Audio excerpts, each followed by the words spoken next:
Добрый день, уважаемые зрители! Сегодня мы снимаем последний выпуск нашего проекта Green Talks, и мы решили этот выпуск сделать интересным, экспериментальным. Будем мы его называть «Экспертное мнение». Я сегодня пригласил в гости, спасибо, что согласились, Алихан Байдусенов, исполнительный директор ассоциации Казэнерджи, и Куаныш Бейсенгазин, заместитель председателя правления Института экономических исследований.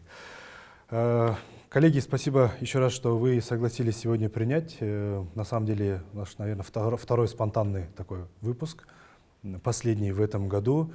В чем его уникальность, наверное, я бы, сегодня хотел специально сделать выпуск таким образом, чтобы мы сегодня могли свободно говорить на разные темы.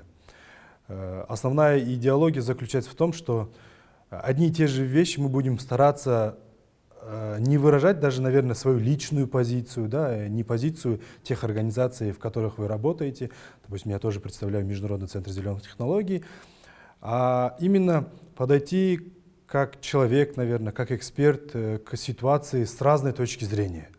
И мы в рамках сегодняшнего выпуска будем обсуждать ряд вопросов, где будем стараться с разной точки зрения подходить к этому вопросу, обсуждать его, критиковать, говорить о хорошие стороны и плохие стороны этих проектов, теорий, тем, направлений. Да? Поэтому спасибо, что согласились. Наверное, так как вы представляете такие аналитические центры, да, вот Куаныш в целом под Министерством национальной экономики, вы вот недавно возглавили направление в ассоциации Казэнерджи, такой аналитический блок, да.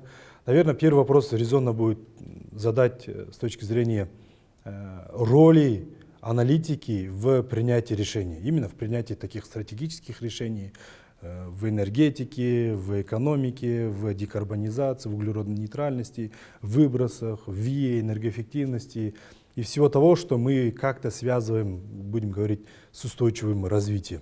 Наверное, вот, Алихан, с вас начнем. Вот, роль аналитики в принятии решений. Ну, знаете, я думаю, что роль аналитики в принципе важна не только при принятии, да, таких государственных решений, но даже при принятии личных решений мы в любом случае, наверное, анализируем, потому что при принятии решений в любом случае будут те или иные последствия. Вот, и просчитать эти последствия и быть к ним готовым, потому что, ну, как говорят, не бывает прям правильных или неправильных решений. Бывают последствия от принятых решений. Очень и очень важно, да. И, конечно, она очень-очень важна, и вот эта роль. Я вот сам в этом году читал курс в Академии госуправления по предмету анализ выгод и затрат, вот, то есть cost-benefit анализ. И в рамках этого курса как раз и объяснял, почему очень важно проводить анализ, потому что, ну, во-первых, посмотреть, какие есть альтернативы, потому что, ну, там, не просмотрев их, да, чтобы потом не было, наверное, там, мучительно больно от того, что, а вот можно было бы, наверное, по-другому принять решение. Второе, ну, что всегда есть контекст, вот, и ты принимаешь какие-то, любой человек, да, там, любая организация, она принимает решение в каком-то контексте, вот, и вот этот контекст очень важно понять и его определить. Это тоже происходит только в результате какого-то анализа, да. Но если в целом, да, говорить, вот, когда мы говорим аналитика, есть 4 вида аналитики. Есть аналитика описательно, так называемый descriptive analytics, это вот то, вот, что сейчас называется вот большие данные, да, то есть то, что позволяет понять, что произошло. То есть это вот уже какие-то события произошли, у тебя есть цифры, ты дальше должен понять, что произошло. Потом есть объясняющая, так называемая, вот эта аналитика, которая говорит, почему это произошло. Третий вид аналитики – это аналитика предиктивная. То есть, а что будет вот если учитывать эту тенденцию. И вот четвертая аналитика, это так называемый prescriptive analytics, это предписывающая аналитика, а что делать? Вот. И очень важно действительно пройти через вот все 4 вида анализа для того, чтобы быть более-менее в комфорте с тем, какое решение ты принял и насколько оно в результате будет эффективным. Каждый этап аналитики как будто бы является следствием предыдущего этапа. Да. Потому что и вот почему действительно это очень важно, если, допустим, пропустить там descriptive аналитик, да, то есть описательную аналитику, в какой части, да, не подготовить данные, то у вас на входе, если будут некачественные данные, то в результате анализа вы придете к каким-то выводам, но, скорее всего, они тоже будут некачественные, потому что есть в моделировании такой термин GIGO, garbage in, garbage out. У тебя на входе, если некачественные данные, да, ну так называемый мусор, да, у тебя и на выходе будет мусор. Вот, то есть они не станут там суперкачественными. То есть, поэтому очень важно в первую очередь убедиться, что у тебя действительно данные, которым можно доверять. Вот, то есть, вот, и, соответственно, да, дальше идет, то есть они все взаимосвязаны как цепочки. Хуан, что вы думаете насчет этого? Ну, здесь, я думаю, что не прибавить, не убавить. Здесь единственное, что я хотел бы добавить, что вообще в целом при аналитике мы используем же имеющиеся ресурсы, свои временные, финансовые и данные, которые мы имеем. Просто здесь аналогию хотел бы сделать.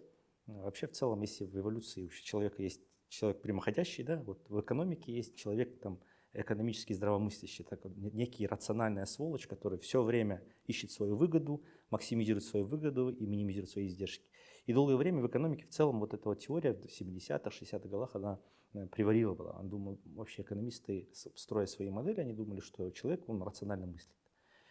А что такое рационально мыслить? Он в плане того, что он всегда рационально подходит к выбору тех или иных решений. А это путем анализа происходит. То есть предполагается, что якобы утром встаете, для того, чтобы позавтракать, вы должны проанализировать цену яиц во всех магазинах, ваших ближайших магазинах, выбрать самую низкую, там кофе вы должны то же самое сделать и так далее. И если так делать, то он и не позавтракает, не пообедает, и не поужинает, если вот действительно он все это будет анализировать.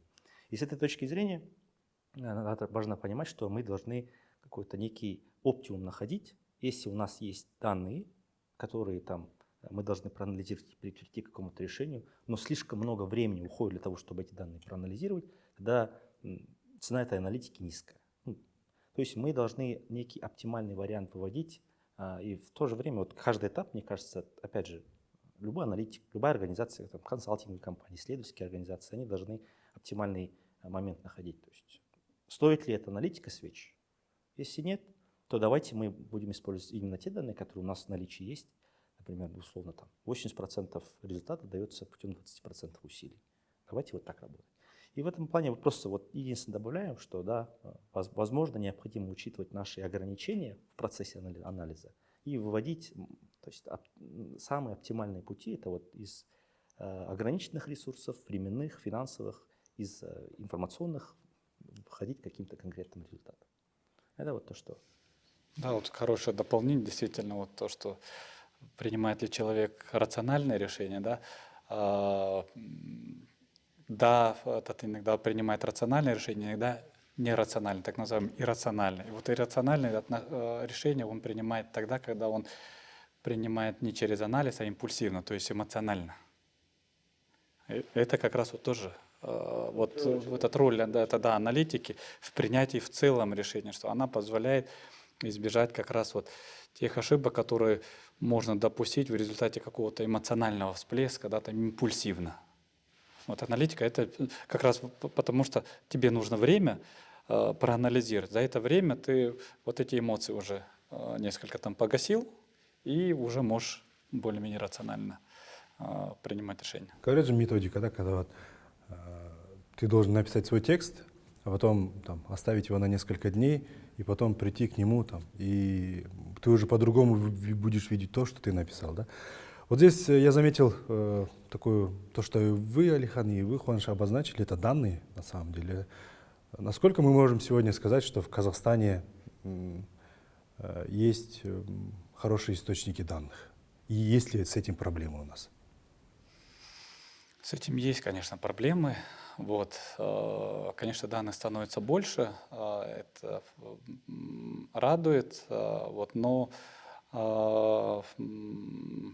какие могут быть вот и с какими вопросами, допустим, я сталкиваюсь, да, там в результате там, проведения анализа, что первое, данные, они не всегда могут действительно заслуживать доверия, раз.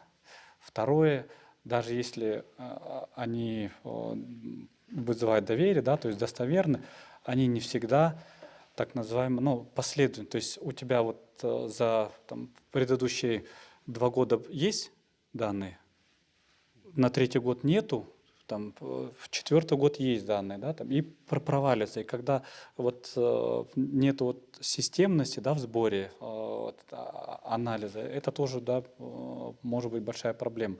Потом, ну, вот фрагментарность данных, когда все эти данные действительно находятся в разных источниках, и их, во-первых, очень иногда сложно собрать. Вот. Ну и второе, если есть еще большая, да, проблема, ну, по моему мнению, вот с данными, когда слишком сильно увлекается большим озером данных и начинает собирать вот все данные, которые только возможно. Что это происходит? Ну, это, знаете, это как вот такой чулан.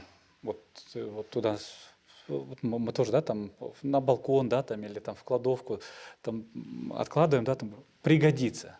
Керим, да, вот. Потом ты лет через 5 делаешь там какую-то ревизию, ты понимаешь, что ничего не пригодилось. То есть нужно точно понимать, для чего нужны эти данные. Вот. И сразу при сборе данных у тебя должен быть ответ, для чего они нужны, то есть какую ты будешь строить модель на них. Если, собственно говоря, они никак не присутствуют в моделировании, да, и в прогнозировании, то, ну, наверное, тебе эти данные точно не нужны будут, потому что иначе будет очень, либо много средств там, временных, финансовых затрачено на то, чтобы поддерживать данные все время в актуальном состоянии, ну, либо они будут просто не будут актуализированы, и когда тебе что-то нужно просчитать, сделать анализ, ты затратишь такое же большое количество энергии, чтобы опять их актуализировать, если у тебя не будет так называемого так, дата-онера. Ну, смотря какие данные мы смотрим, если мы смотрим с точки зрения именно поведенческих факторов, там, социология, там, поведенческая экономика, там, да, то данных, в принципе, предостаточно, и они, ну, что они каждодневно появляются, вот это big data, да, вот, и бери и делай, там, ты можешь строить и, там, и скрепинг делать там на основе там сайтов, и их анализировать, там, с Google таблицами работать и так далее, и так далее, то есть там море вообще возможностей. А если мы смотрим с точки зрения именно макровещей, макроэкономика, вот вы же сегодня тоже говорили про там, выбросы, там, низкоуглеродное развитие. Там уже другой вопрос. Да, с одной стороны, у нас методика вроде бы современная, там, с точки зрения там, практики международных организаций мы все это выполняем, все правильно, но иногда бывает такое, что да, данные как бы не соответствуют вроде бы той действительности, в которой ты работаешь. Ну, это может произойти по ряду причин. Опять же, там, например, в БНС собирает там, данные по всей республике. У него разветвленная сеть там, во всех регионах страны. Ну, там, может быть, какие-то персональные ошибки там, всех сборщиков данных, условно, да, тоже может быть. Например, если по инфляции смотреть, там инфляция там, 520 товарных там, позиций. Как собираются данные? Есть определенные магазины, куда сейчас, к сожалению, ножками ходят, собирают данные по вот этим товарным группам. Все это собирается там с одного аула, потом в район уходит, потом в области, вот это все путешествие происходит. На каком-то этапе могут быть какие-то там данные потеряться или там затеряться и так далее. И потом в итоге мы видим определенные цифры. Здесь я думаю, что спасает цифровизация. Важно вот этот момент. Я понимаю, что не во всех этапах это можно внедрить, но тем не менее, где это максимально возможно, я думаю, вот цифра, она будет помогать. И с этой точки зрения, вот условно, если с точки зрения инфляции смотреть, я думаю, что именно панельные данные, они могли бы помочь ощутить там, условно, там, вот инфляция сейчас условно составила столько-то процентов. Она соответствует ли вашей инфляции? Ну, я не знаю. Например, условно, 40-летний мужчина, который живет в Кызылорде, и там 30-летняя девушка, которая живет там в Актау, у них совершенно разная потребительская корзина, к примеру, да? И с этой точки зрения, мне кажется, важно момент этот понимать. То есть если панельные данные были бы, велась бы статистика по персональным, и тогда мы могли бы выявить, там, вот условно, там, детская инфляция такая, подростковая такая, взрослая инфляция, пенсионерская инфляция такая, потому что у них разная потребительская корзина. Я как пример привожу, что данные есть, но, конечно, улучшения можно достичь. Ну, один из инструментов — это вот как раз цифровизация. С точки зрения цифры, допустим, да, мне как будто бы кажется, что мы сейчас очень все как бы, вокруг, в министерствах, в подведомственных организациях и вообще ассоциациях очень сильно надеемся, как будто вот цифровизация много что спасет. Ну вот как один из инструментов. Да? И я вот здесь, наверное, хотел бы сказать, что, может быть, иногда мы очень бездумно подходим к этому и стараемся просто все оцифровать. И на самом деле вот возвращаемся к тому, что вот Алихан говорил. А вот нужно ли все эти данные оцифровывать? Хотя есть какие-то вот базовые критерии, базовые показатели, которые нам реально нужно следить, которые там отражают, где мы находимся, как мы находимся, куда мы движемся и так далее. А вот остальные там 90% это то, что не нужно. Но при этом мы на это тратим ресурсы, деньги, затраты человеческие, там, денежные и так далее. Что вы насчет этого думаете? Нет, ну, безусловно, конечно, там это некий инструмент, от которого там, мы сами уже решаем, куда ее внедрять. Но здесь тоже, опять же, нужно вернуться к анализу. Необходимо проанализировать, а в каких наших сферах она нужна, эта цифровизация. В определенных сферах она действительно очень важна. Ну, ногу со временем мы должны двигаться. Опять же, там, big data, это также, ну, это без участия государства будут использовать, например, те же самые компании, которые там рекламу, там, таргет делают и так далее. Они будут это анализировать. Для государственных нужд, ну, мне кажется, это важно понимать, там, например, та же самая, мне кажется, хороший инструмент есть цифровая карта семьи, где прям в реальном режиме вы видите там семья, какой у него доход, сколько детей, там, образование и так далее. Исходя из этого уже можно строить определенную политику в социальной сфере. Кому выдавать субсидии, какие адресные субсидии делать и так далее. Ну, то есть определенные элементы. Да, возможно, какие-то, ну, здесь надо думать, какие-то элементы есть, возможно, где, ну, в принципе, цифровизация не нужна. Ну, можно там хоть. Опять же, тут выгоды и издержки нужно, наверное, смотреть. Сколько мы затратим усилий, опять же, финансовых, в первую очередь, наверное, цифровизация не дешевое удовольствие. И сколько мы потратим денег, и в итоге что мы получим в итоге. То есть это соотнести, опять же, cost-benefit анализ, мне кажется, там не в полной мере, который там он традиционно делается, но и в определенных ее частях можно сделать и усмотреть. Согласен, да, бездумный подход в части цифровизации, он не нужен, наверное, это больше вредит.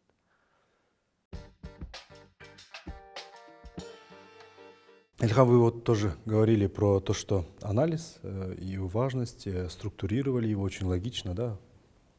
Но, допустим, я думаю, что ну, мое личное мнение, там, 50, может быть, ну, цифра опять же, да, там, просто ориентировочная.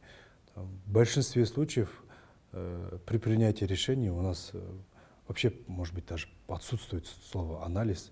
Я уже не говорю про экономику. Потому что анализ — это одно, а сделать еще экономический анализ, да, мне кажется, это уже совсем другое. Что вы думаете? Значит, опять же говорю, это не только там в каких-то конкретных министерствах или там ведомствах, там на страновом уровне.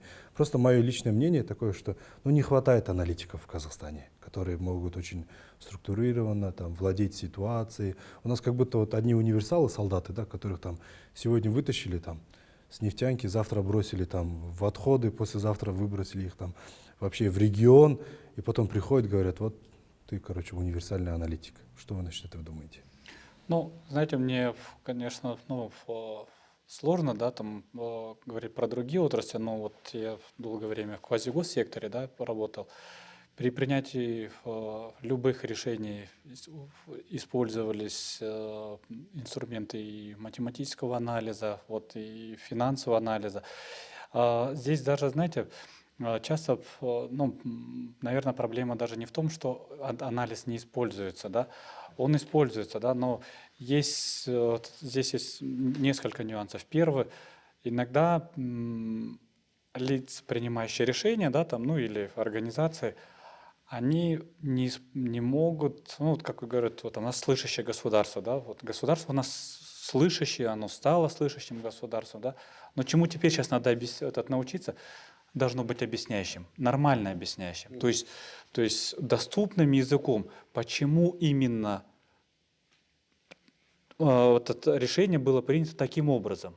А вот когда вот этого объяснения нет, может сложиться действительно впечатление, что анализ не был проведен.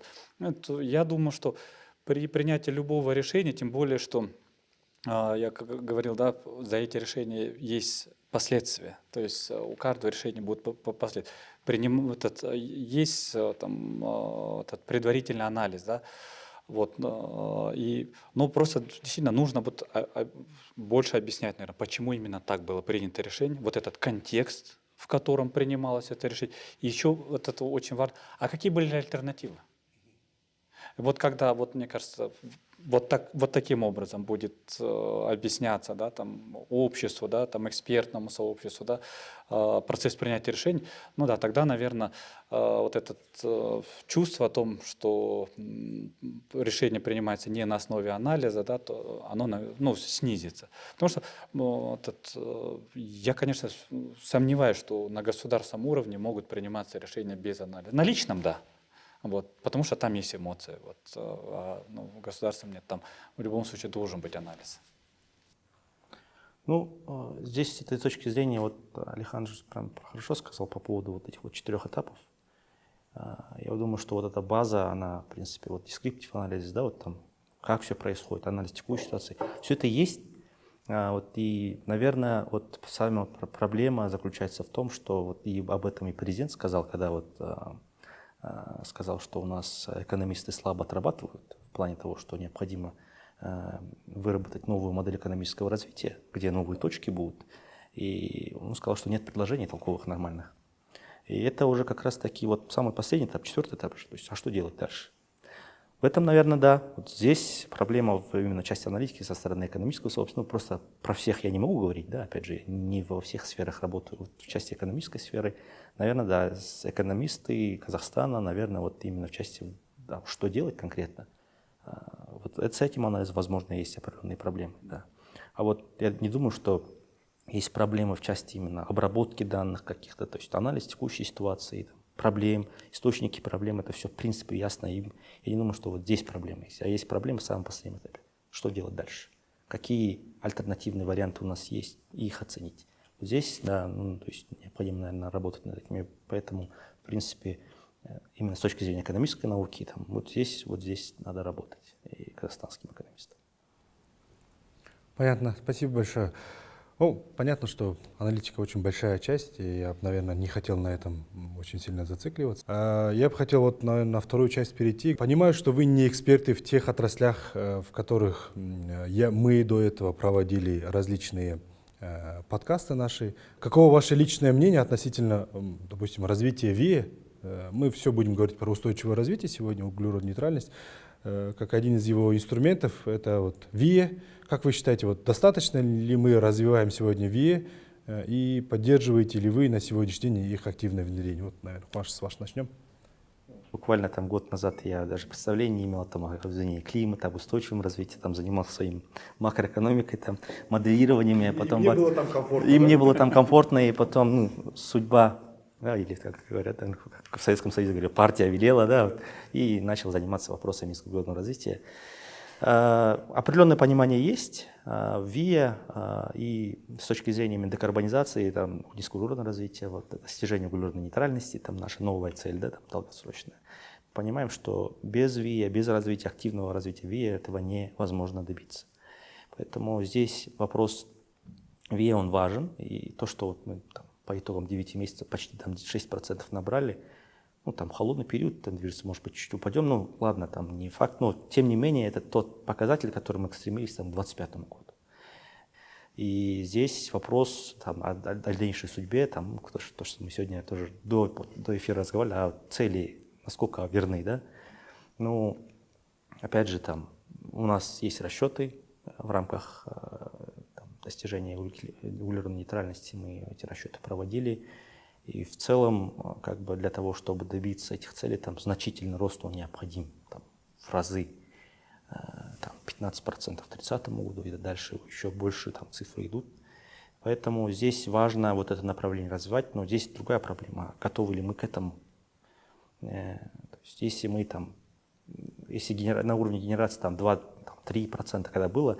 Возможно, это как-то не влияло, но сейчас, когда уже 6%, это уже ощутимо. И дальнейшее развитие, оно все больше и больше будут определенные там точки давления оказывать на энергосистему.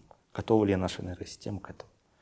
Я не знаю, вот здесь надо энергетиков спросить, насколько мы готовы, насколько наши сети готовы.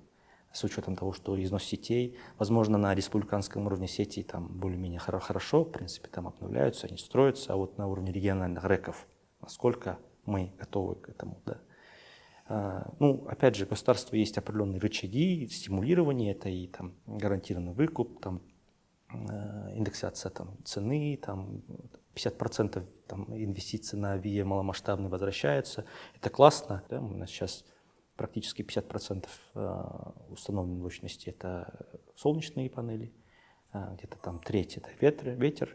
Но вот как раз таки из-за того, что там коэффициент использованной установленной мощности есть, там у нас наоборот там ветер больше вырабатывает электроэнергии, чем там опять же там солнце.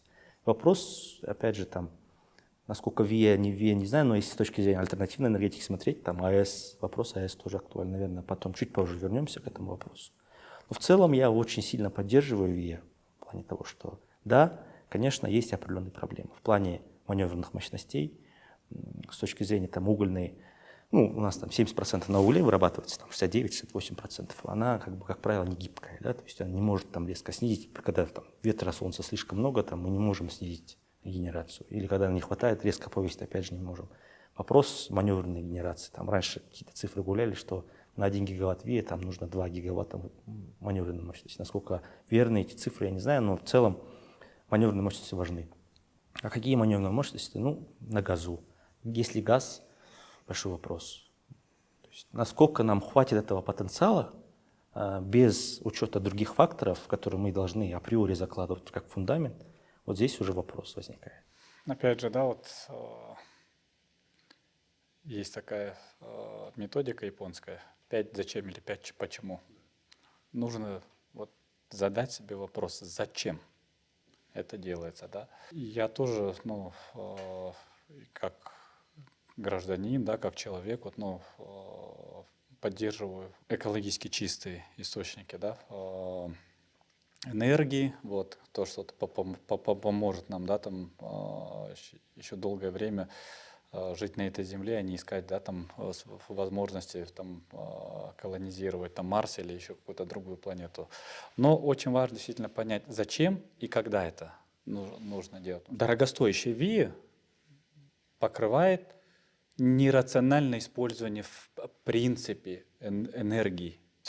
Там, навскидку можно сказать, да, что у нас потенциал просто по энергосбережению, он настолько огромный, что вот в этом вопросе провести работу вот, и потребление, потому что энергоемкость нашей экономики, да, и домашних хозяйств, она колоссальная. Она просто колоссальная. Здесь, конечно, большие сомнения, насколько мы рачительны, что это с точки зрения использования энергии. Допустим, ну, вот если взять там Германию, да, там, или Япония, там, ну, там, в целом Западная Европа, там, да, там прям скрупулезно, там сначала там, они убедились, что у них нет потерь электроэнергии. А вот уже после этого, он говорит, да, слушайте, даже вот мы здесь весь потенциал исчерпали, но у нас все равно не хватает для энергобаланса вот такое-то количество энергии. И вот здесь нужно отвечать на вопрос, как мы будем покрывать этот дефицит. Вот пока, ну, по крайней мере, я еще не видел таких цифр, вот насколько мы справились с этой задачей, потому что ну, вот в десятых годах очень, причем даже на законодательном уровне, было закреплено, чтобы проводили энергоаудиты вот, в обязательном порядке.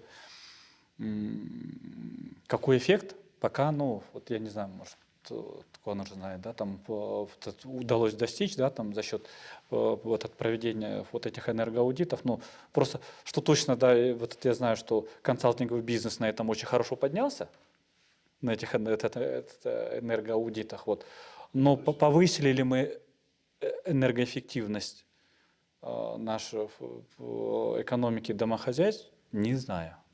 Не знаю. Единственный момент я хотел бы отметить, в плане того, что на 1 мегаватт производства электроэнергии ВИА тратится очень много вот критических материалов. Очень важно. Критический материал. Мы тоже до этого обсуждали. Важность этих критических материалов тоже. Вот Европейский Союз уже 3 года публикует и постоянно обновляет. И это не так, что вот они опубликовали там 3 года назад и говорят, потому что уже технологии меняются, инструменты, методы меняются, и, соответственно, в разных элементах разные материалы используются. Да? И есть определенный топ там, 10 материалов, которые там постоянно и есть топ-30, грубо говоря, которые везде используются. Вот здесь тоже очень важный вопрос. Ну, здесь вопрос такой, да, вот условно там, я вот статистику недавно смотрел, там, условно на мегаватт производства там, газовой генерации там, около тонны критических материалов. Это в там, сумме, да, в получается? сумме, да. И для угля там где-то 3000. А вот если смотреть там солнце, там где-то 10 тонн, ну 10 тысяч килограмм. Для ветра 13. А вот как раз таки вот то, что в Японии сказали, там на морских офшорные, там 15 тысяч килограмм, то есть на 1 мегаватт. То есть здесь вопросы критических материалов, то есть очень много по сравнению с традиционными источниками генерации мы используем именно критически важных материалов, которые помимо того, что они дорогие сами по себе, плюс еще они географически по миру распределены неравномерно. Здесь вопрос такой, вот у меня вот мысль пришла только что, например, там по кобальту 70% мирового производства кобальта сосредоточено в Республике Конго. Если вот мы сейчас будем говорить про экономику Африки, какая экономика будет сильно развиваться, я бы поставил на Конго. Например, литий, там где-то практически 50% лития производства в Австралии. По поводу там, ну, медь, само собой, Чили, там, Перу, вот такие вот страны, то есть географически они распределены таким образом. А что касается обработки, вот, например, графит 100% обрабатывается только в Китае. Кобальт, 70% обработки вообще мирового кобальта происходит в Китае. То есть если мы раньше, в эпоху там, углеводородного сырья, ОПЕК и ОПЕК плюс, уже который сейчас находится, вот, условно диктовали на энергетическом рынке свои условия, сейчас мы попадаем под диктовку уже других стран, которые имеют доступ к этим критическим материалам. Если мы действительно будем всем миром переходить на вот эти вот, да, новые технологии, ВИА там, и так далее, мы переходим от одной зависимости к другой, критически важных материалов. Здесь там некий свой ОПЕК тоже будет создаваться, ну, к примеру, да, условно, который будет тоже диктовать свои условия. Мы будем столько-то вырабатывать там условия и так далее. И здесь, я к чему это веду, чем больше мы будем спрос создавать на вот эти технологии, тем больше цена будет расти, потому что разведка отстает, разведанные запасы и фактические запасы, они сильно отличаются по миру. То есть здесь цена будет расти. То есть вот этот отскок, он не зря произошел, я думаю, что вот этот отскок, он дальше будет идти, и вот цена на электроэнергию ВИА, она будет расти дальше. И здесь есть вопрос, Казахстан где? Что мы вообще будем делать? Мы впереди планеты всей, как вы говорили, будем бегать, или мы понаблюдаем? Если мы будем наблюдать, то мы в предыдущих через 10 лет будем покупать уже более дорогие технологии. Я понимаю, там жизненный цикл там, он короткий, чем по сравнению там, с углем или там, с АЭС, но тем не менее. Тоже этот риск надо понимать. То есть если мы сейчас начинаем внедрять, мы менее дешевые материалы и менее дешевые технологии мы можем залететь. Потом уже может быть дороже. Вот здесь хотел один момент добавить, просто как бы тоже вспомнил. Кто добывает кобальт или там, кто добывает тот же никель, да, и так далее в африканских странах, больше 70% это дети.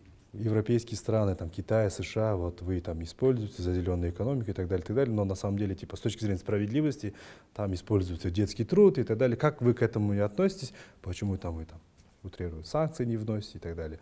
Поэтому это тоже есть обратная сторона, да, в части того, что и так далее. Еще один такой вопрос. Электромобили. Мы тоже его обсуждали. Наверное, все мы когда-то были или на сегодня не являемся автомобилистами, поэтому, наверное, тема близка ко всем. Поэтому хотела бы с этой точки зрения сказать. Я лично не сторонник электромобилей. Скажу сразу свое мнение. Во-первых, я люблю быть мобильным. Да, допустим.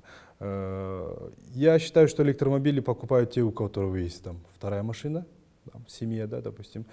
и он в любой момент там, может пересесть на бензиновый свой автомобиль и там, уехать куда надо. Да? Это первое.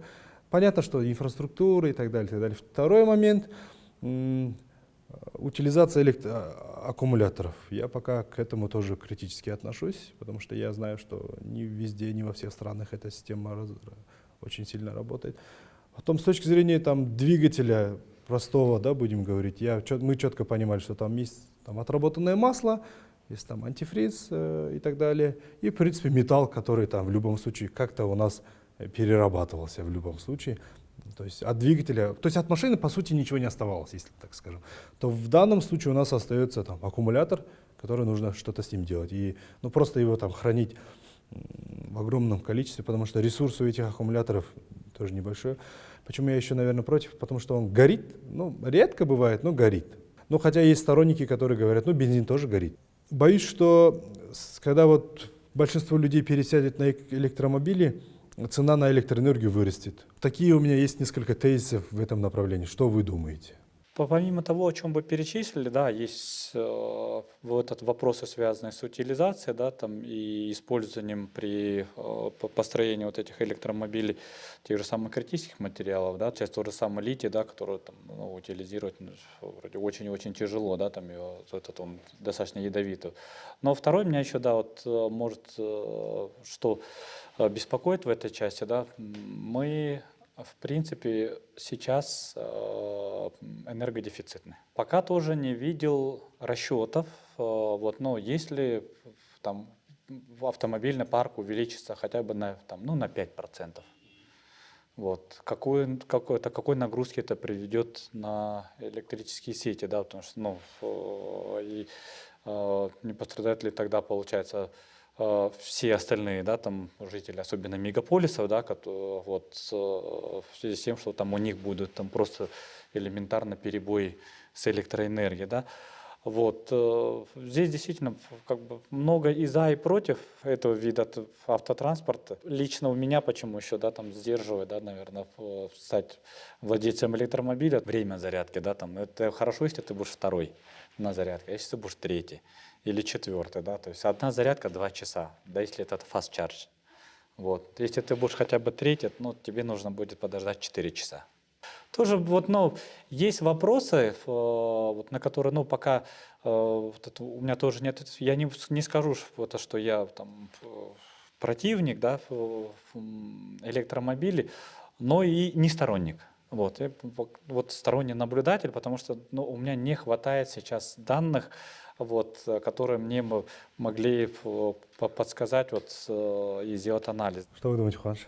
Ну, смотря с точки зрения чего мы рассматриваем, да, ну, если отбросить вот эти вот чисто персональные там взгляды, как обыватели, да, вот с точки зрения условно там изменения климата и декарбонизации, это весьма классная штука при определенных условиях. При каких условиях? Вот как мы же рассматриваем как сектор транспорта, электромобилей как сектор транспорта, да, и как бы там ни было, если мы изолированно будем смотреть сектор транспорта, электроэнергия, которая приходит в сектор транспорта, априори уже является чистым источником энергии для сектора транспорта. Сектор транспорта сам, он ничего не производит, он не сжигает, он абсолютно чистый. Если мы, например, условно доведем до 100% сектор транспорта, представим, да, что такая вообще ситуация возможна, то сектор транспорта не будет производить выбросы парниковых газов. Сектор транспорта самодостаточный, он углеродно-нейтральный. Другой вопрос, откуда приходит электроэнергия? Это уже, когда мы будем рассматривать контекст, давайте тогда мы переместимся с транспорта на общую экономическую канву. Тогда уже возникают определенные проблемы. Откуда электроэнергия происходит? И даже есть определенные расчеты на километр пути, сколько СО2 эквивалента выбрасывается. Если рассматривать, например, обычный бензиновый двигатель, то на килограмм где-то там 150 грамм СО2 километр пути 150 грамм СО2 выпускается. Если электромобиль с преимуществом с углем, 300 грамм, в 2 раза больше. Если ВИА уголь комбинация 50 на 50, то это где-то там 200, даже больше получается, да, чем ДВС. Для того, чтобы вообще в целом транспорт, электроэнергия должна быть и от ВИА, чтобы транспорт был экологически чистым, как мы сказали. Другой вопрос, здесь опять же, там, по-моему, Массачусетский университет провел исследование, они тоже посмотрели, какие критические материалы там они используются и так далее. И они сказали, что условно там, они сравнили, по-моему, Tesla Model 3 с Toyota Corolla в США. И там в Tesla Model 3 для производства Tesla Model 3 там, по-моему, 8 килограмм критически важных материалов использовались. Для Toyota там около 4, в 2 раза больше получается. И они сравнили, условно, вот Tesla Model 3 и Toyota Corolla, сколько нужно проехать Tesla для того, чтобы он, получается, свои вот эти выбросы отработал, чтобы он уже вышел на нейтральный, получается. В США это где-то получилось около 25 тысяч километров, потому что там в США 25% генерации на ВИЭ. В Норвегии еще больше, там, генерация на ВИЭ, там у них, по-моему, 13 тысяч получилось. В Китае 125 тысяч километров он должен проехать, и только потом он уже становится экологически, то есть устойчивым видом транспорта. В Казахстане я не знаю, сколько в Китае ВИЭ там доля составляет? Наверное, как минимум 40-50 точно. Тогда есть. у нас 200 тысяч километров Tesla Model 3 должна проехать, для того, чтобы он проедет ли по нашим дорогам, это другой вопрос. Если с этой точки зрения смотреть, то да, там спорный момент. Но мы же должны еще понимать такое понятие, как есть кривая проникновения инноваций Роджера есть. Они как раз таки был некий Роджер, он кривую нарисовал, он говорит, вот как инновация проникает. И там я недавно читал статью там, про электромобили, они как раз таки говорят, условно, там 25% пока порог есть, где до 25% эти покупают. Чтобы показать, что у него есть такая игрушка, или что-то просто, это получается инноваторы в своей сфере, они покупают для интереса, для как игрушку. С 25 до 50% это уже вторая волна, когда люди видят, что есть такая инновация, такая технология, в данном случае электромобили, и начинают уже следовать за определенной модой. После 50% уже инерционно проходит, потому что уже практически все есть. И они говорят, если мы хотим, чтобы какая-либо инновация проникла в общество, то мы должны поддерживать от 25 до 50%, именно в такую критическую массу. Здесь, получается, аналогичная ситуация происходит. Мы видим, что там за последние, по-моему, 2 года резкий рост, и, по-моему, половина в Алмате, в Астане там где-то треть, а остальные, где-то 25-30%, остальные по Казахстану. И эта тенденция растет как раз-таки по кривой Роджера, потому что люди покупают как вторую машину, вы сказали. И это неизбежно. То есть эта тенденция идет, этот тренд такой есть. И мы должны просто с этим уже думать, что делать.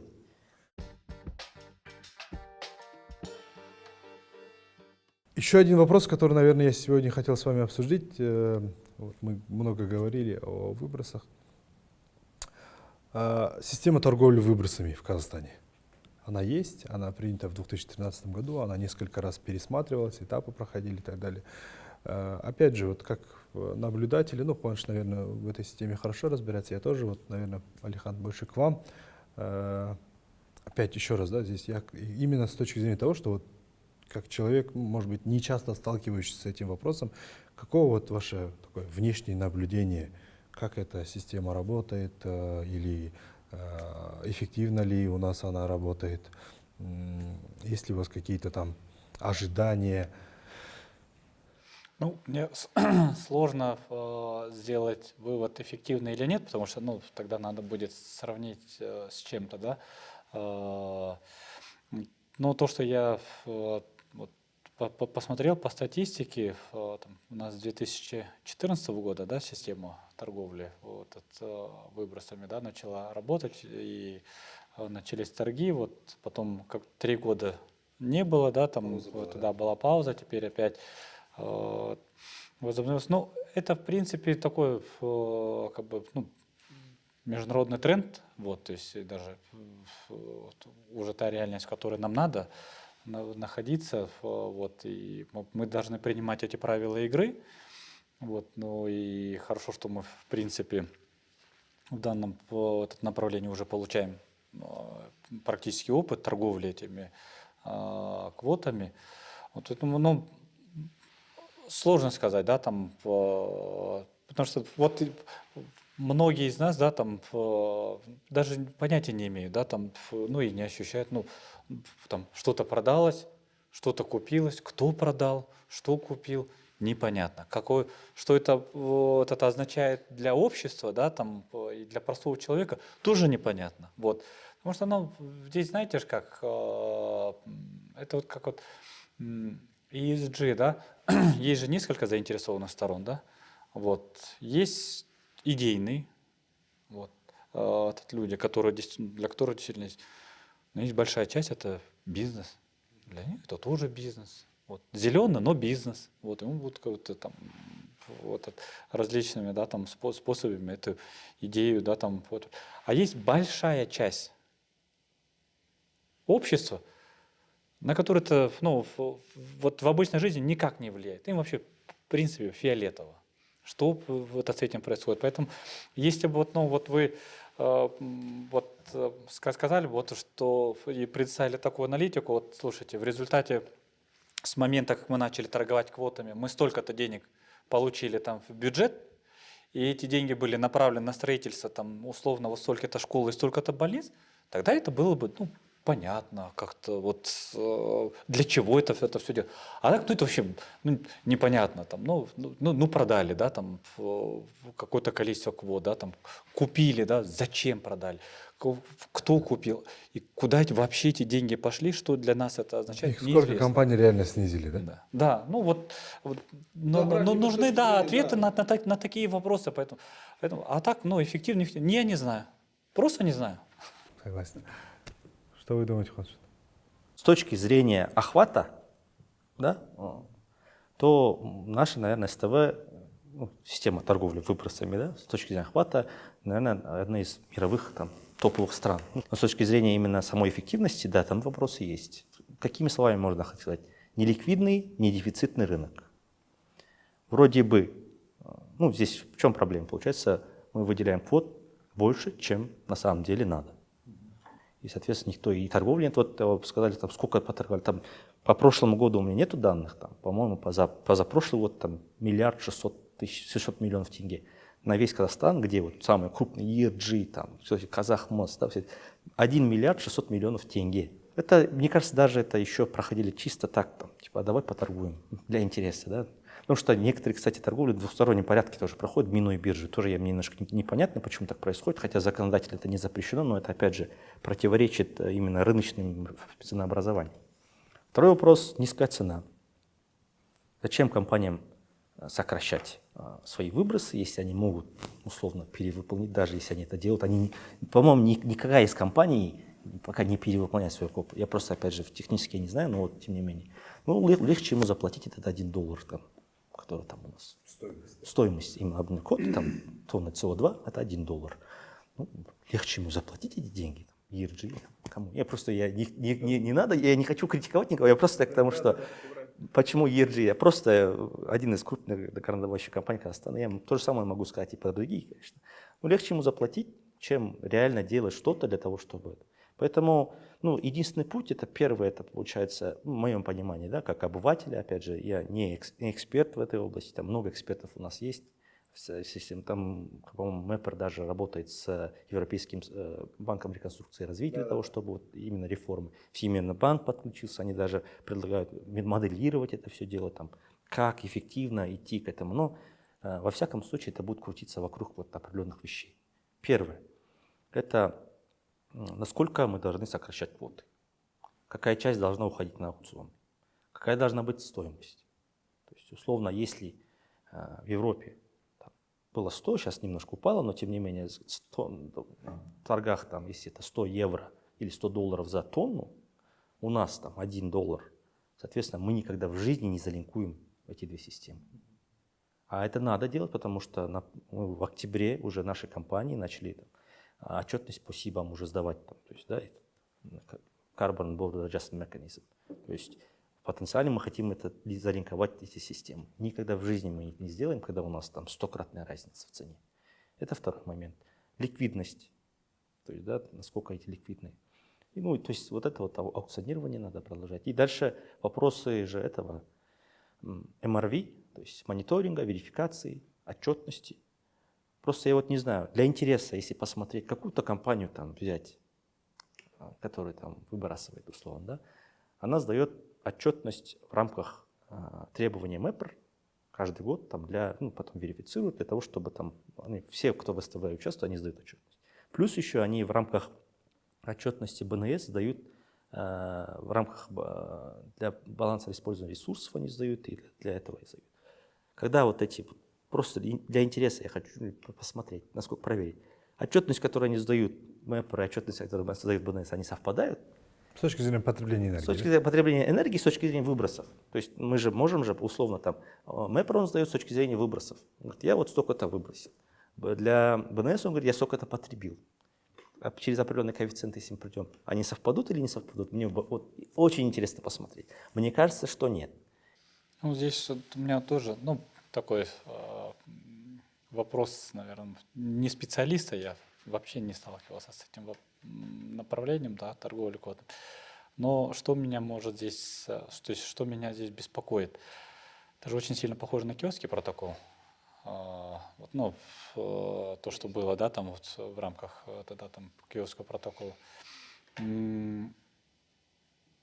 Есть квоты внутри страны, вот потом еще идут мировые. Добровольный рынок. Да. Вот, он пока добровольно, он будет еще потом обязательно, вы это увидите, да.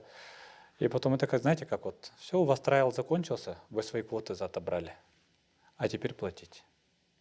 Но уже как страна. Такой тоже может быть, просчитывали ли мы это, тоже я не знаю. Потому что здесь недостаток информации, я просто не знаю. Но как аналитик, да, и как риск-менеджер, я просто здесь рассматриваю, что может быть и такой кейс. Когда скажут, слушайте, у вас пробный период закончился, кстати, вы свои квоты, кстати, отобрали.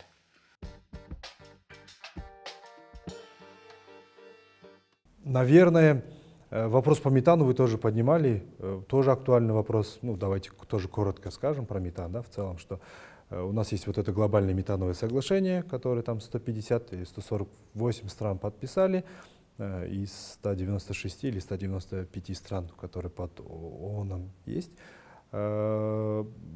Лично мой вопрос по метану такой, Россия его не подписала, Китай его не подписал, Индия его не подписала.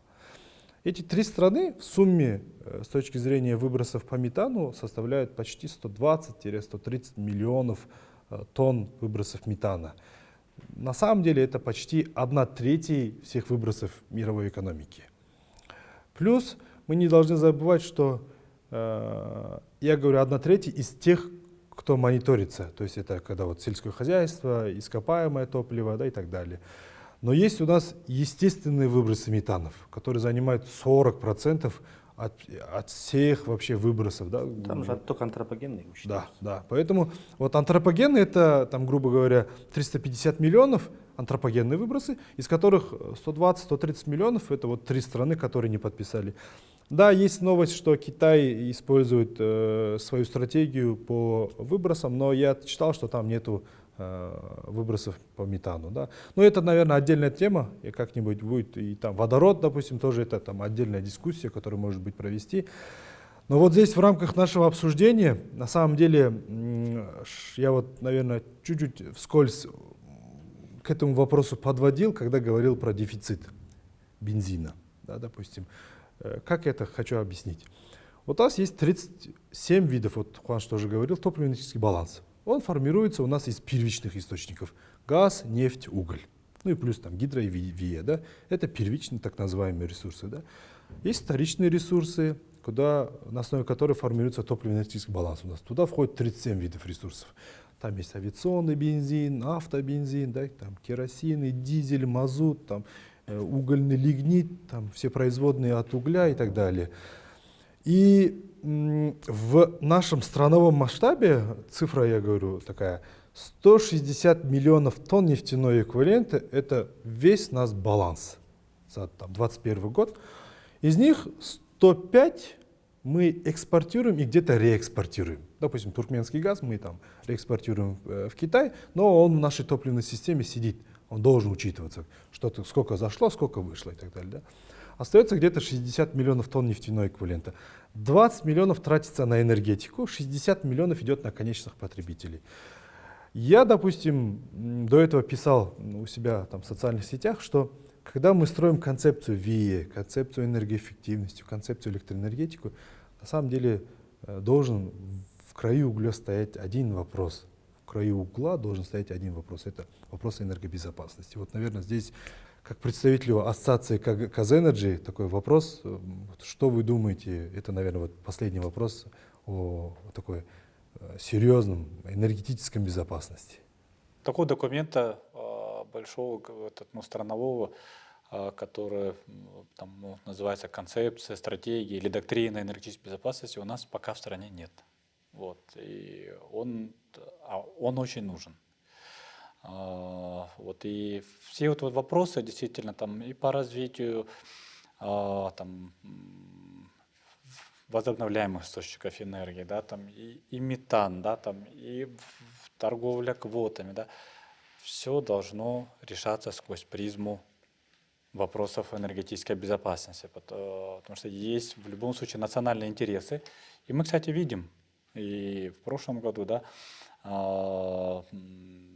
и там, являлись свидетелями, да, того, что когда то, что произошло там, да, там, с газом в Европе, да, там, национальные интересы превысили вопросы зеленой повестки. Ну, понятно, потому что вопрос людям в любом случае нужно иметь доступ к энергии, вот, для того, чтобы комфортно жить. Вот, а потом все остальное, да, уже там международные обязательства, они, конечно, очень важны, вот, страновые, но есть обязательства перед народом, то есть перед гражданами страны. Вот. И, соответственно, да, вот, я думаю, такой документ очень и очень нужен. Он, кстати, этот вопрос поднимается в рамках национального энергетического доклада. Вот в этом году мы выпустили 6-й национальный энергетический доклад, который подготовили в партнерстве с международным рейтинговым агентством Standard & Poor's. Вот, и центральной темой этого национального энергетического доклада является как раз вопрос энергетической безопасности. Вот, и что там ставится вопрос, такой документ нам нужен. И вот в рамках него, да, мы можем уже как раз находить ответы на этот вопрос, где мы должны быть впереди планеты всей, а где отстаивать свои собственные интересы.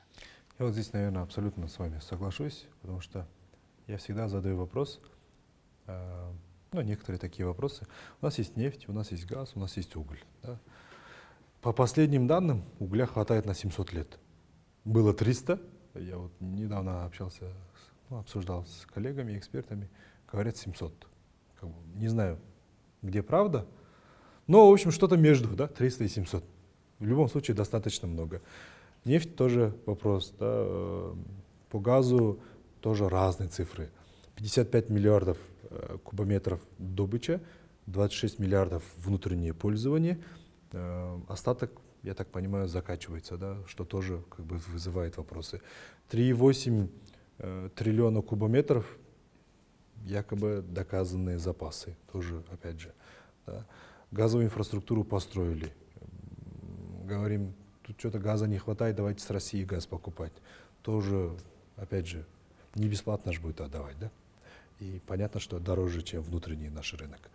К недропользователям тоже много вопросов. По какой цене отдают, да, и вообще готовы ли отдавать, экономически для них выгодно ли это отдавать, потому что есть мнение экспертное, что им легче добывать нефть и газ обратно закачивать с точки зрения их экономики. Да? То есть на самом деле вопросов... Да, что с газом, да, большая. Есть такое даже понятие у нас газовый парадокс.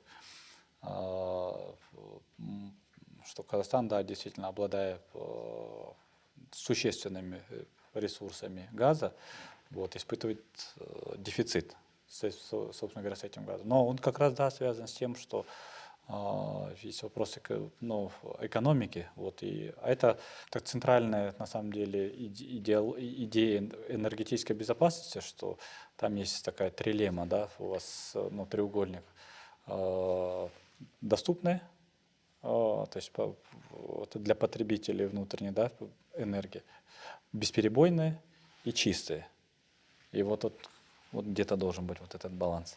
И пока, да, вот мы идем по пути, что она должна быть доступной, доступной в тех ценах, которых вот там вот мы привыкли и, ну, можем себе, да, там позволить. Вот. Но как долго сможем позволить? Ну, в целом, коллеги, хотел поблагодарить вас за то, что вы смогли уделить сегодня время, вне рабочее время, для того, чтобы сегодня прийти на наш один из последних выпусков Green Talks.